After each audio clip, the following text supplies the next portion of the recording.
Hello, I'm Jake. And I'm Olivia. Welcome to the Buc Buzz. So Olivia, how was your winter break? It was awesome, but I do wish it could have lasted a few more days. Me too. The weather was great until the end of the break, where the weather got really chilly. It definitely did. I thought we might have a snow day on one day. Me too. Well, even though the weather was cold, things have been heating up all over town. Very true. Recently, there has been many fires starting up in Oswego, but one in Scriba stood out. On January 1st, around 9:45 p.m., the Oswego County Sheriff's Office was called to report a fire at May's Polynesian Motel and Mini Mart, located in the town of Scriba. On site, there was a fire and was on both of the motel and the Mini Mart. The fire department members had to force access. Once the fire was diminished, a search inside located the body of the business owner. No other victims were found, and the occupants of the motel room were evacuated by the Red Cross volunteers. There are still efforts underway to discover the origin and cause of the fire.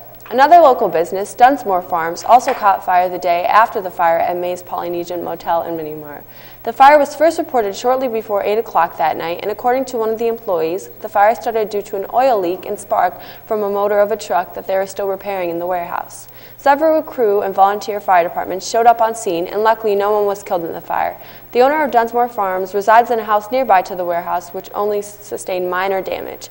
However, the Dunsmore Farms building is completely gone. That is terrible. Hopefully everyone is able to recover from these fires. Now to discuss one of the most popular tourist attractions that draws people to Oswego during the summer. Tanner has prepared a segment about Oswego Harbor Fest and what makes it so special. I myself love going to Harbor Fest every year, and I'm sure most of you do too. Let's send it over to Tanner. Harborfest is one of the most anticipated annual events to the locals of Oswego, New York, and many others in the central New York area. Harborfest is operated by Oswego Harbor Festivals Incorporated and typically takes place during the end of July. The first Harborfest was held in 1988, and what started out as a small local event became something much larger than that. The event has recently had an average audience estimated at 150,000 to 200,000 annually. Harborfest has also had a multitude of local and large sponsors, including Geico, Budweiser, and Cayuga Community College. Some of the spectacles at Harborfest that make people come again every year are its music, variety of food, and, of course, the fireworks. During the 28th Harborfest, many sections of the city were devoted to being attractions of Harborfest. On the west side of Oswego, Breitbeck Park included the NRG Lakeview Stage, the Lakeview Cafe, and several food and commercial vendors. The Straits Show Midway rides were located near the Wrights Landing Marina and featured a variety of rides as usual. The Novellis Family Park was located at the Franklin Square Park and included an additional stage, an exhibit from the Children's Museum of Oswego, and more food and commercial vendors. One of the most popular feats of the Novellis Family Park was the Freezing Code Robotics tent. Here people could control robots and partake in certain challenges. And on the east side of Oswego, there were more parts of the town devoted to Harborfest.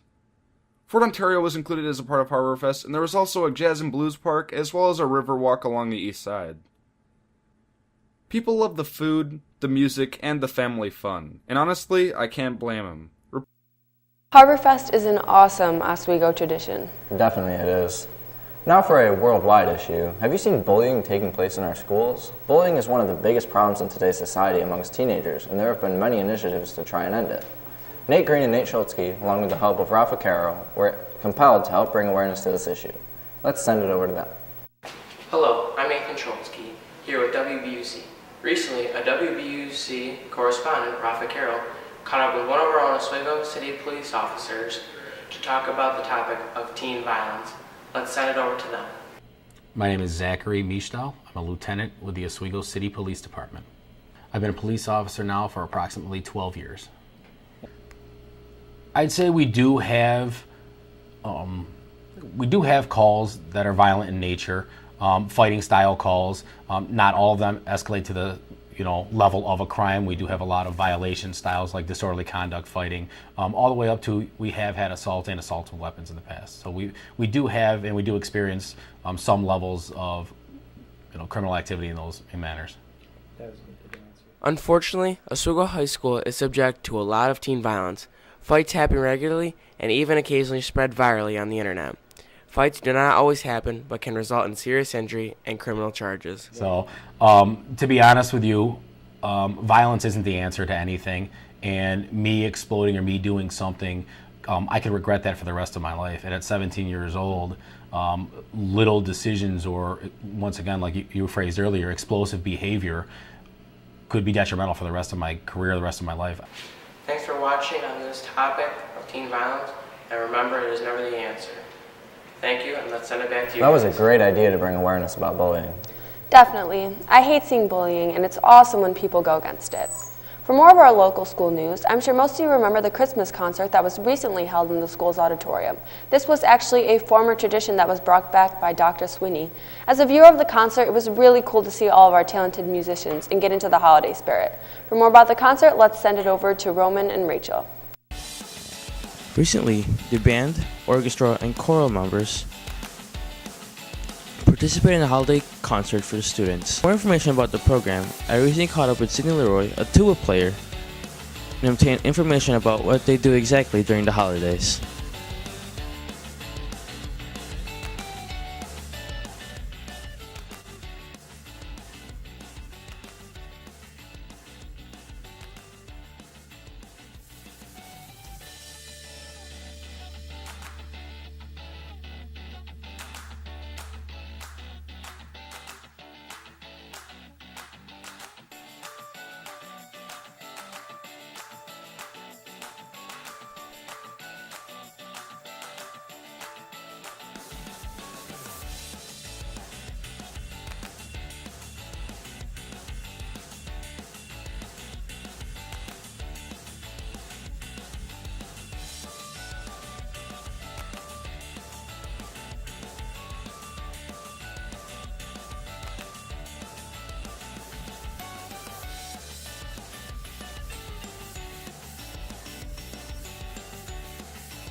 I really enjoyed the concert. I can't wait to watch it in the next few years. Now we're going to send it over to Billy and Austin with another installment of This Week in Technology, where we will learn about some of the newest innovations in the market. This week, the guys will have information about a Lily drone, a live streaming camera, and headphones that have their own music installed into them. Let's check it out. Have you ever wanted a self-flying drone? Have you ever wanted a drone that can fly itself and follow you to take shots of you without you having to control it? Well, meet Lily. Lily is a throw-and-go drone that will fly. You toss it up in the air and it'll follow you wherever you go. All you have to do is put the new Lily motion sensor in your pocket or attach it to your body, and the Lily drone will follow you wherever you go.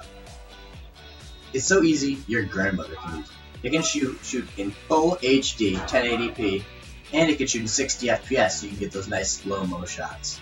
With a 20-minute battery life, I mean, come on, why not? Not only does it have all those features, but it has a self-leveling system where when you toss it, it will automatically stabilize itself without you having to do anything else. Not only do you not have to control it, but you can't control it. Lily is smart enough where it can control itself to get the shots you want. Now, think about it. Shots you want, self-stabilizing, not only that, but it's waterproof too. Look at this, going down a river. This can follow you, that's what I was talking about earlier, and it can also lead you. It can go in front of you. I mean, it's portable, look how well it fits in that backpack. And, I mean, even your grandmother could use it, as I said before. Right here, tosses it up in the air, perfect. It can do loop shots, take pictures, take videos, and you can even wirelessly send them to your phone as it's recorded. You can control it from a little device you have. The best to take pictures, videos, and nothing more. This is Lily, everybody, the future of drones.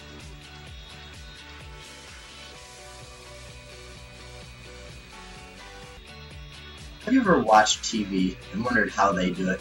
Ever watched our own TV show and wondered how we do it? Well, we set up 3 different cameras, get 3 different camera angles, and we edit it upstairs.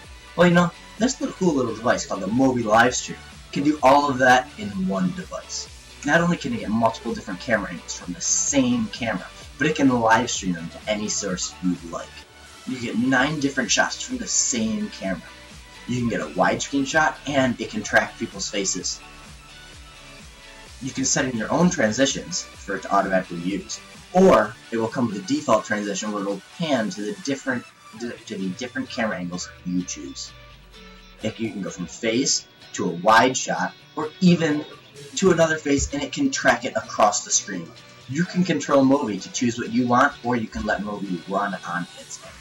Not only can Movi record all of these shots, but it also has the software and hardware to edit out just like we do in our TV studio today. This will make life simpler, easier, and better for all TV studios. The Movi Livestream, coming out in April of 2016.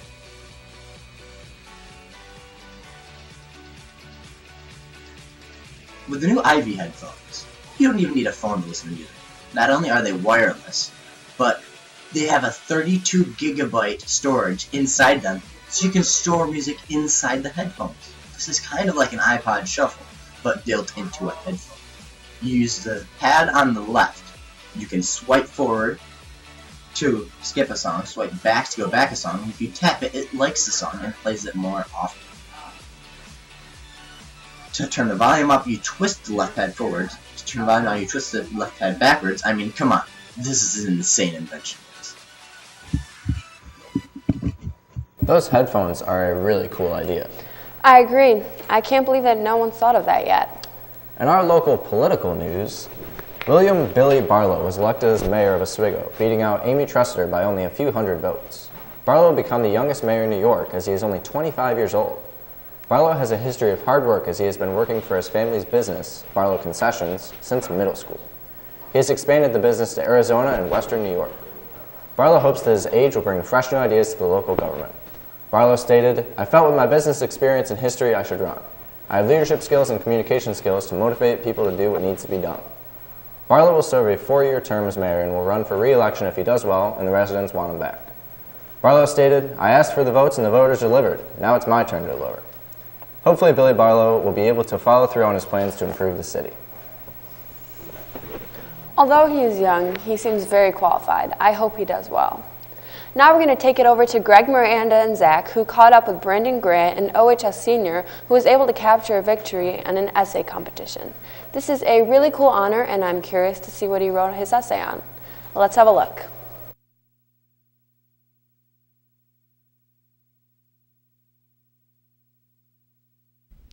Hello, my name is Gregory Cast with WBUC. The high school has had a student enter a national competition in writing an essay. His name is Brandon Grant. He's right here with me. Hello, Brandon. Hello, Greg. How are you? I'm good. Could you possibly tell us about the essay that you wrote, who was run through, what was it, what you have to write about, etc.? So the competition was to write a one-word essay for the Museum of Political Corruption up in Albany regarding our current stance on political corruption in our government and anything we could do to fix it. How long did the essay have to be? Did it have a specific length or any length at all? It had to be 1 page maximum. 1 page maximum? Mm-hmm. How long was yours by chance? I managed to just barely make the page requirement. I had to cut down a lot of issues I wanted to talk about. Could you possibly explain the prize that you won for this whole endeavor? Of course. So for winning first place, I got $250 in a check and a really sweet coffee mug. Do you use this coffee mug daily? I've yet to receive it, but I will be hopefully receiving it tomorrow. That's good. Is this the first competition you've ever entered like this? Will you enter any more in college or go on, maybe make your own competition perchance? Creating my own competition would be quite something, most likely not, but entering in our competition, most definitely, it was a really fun experience. That's good. What process did you have to go through? Did you have a lot of people look it over? Teachers, friends, parents? How many people had to look it over? I had about 9 people look at my essay of varying walks of life. I wanted to make sure that my essay would appeal to a very wide range of audience so that the issue would be addressed by numerous people. One final question. Would you say this is the best work you've ever made? Most definitely. I say I put a lot of time into it, and I made sure that it was perfect for this essay competition, definitely. So I say it was definitely my best writing piece. Thank you for giving me this interview. Of course, Greg, anytime. This is Greg Castor with WBUC, signing off. That is such a cool honor. Definitely it is. Well, that's all for this edition of the Buc Buzz. Thanks for tuning in. Make sure you tune in next week for more of your local and school news. Have an amazing day, everybody.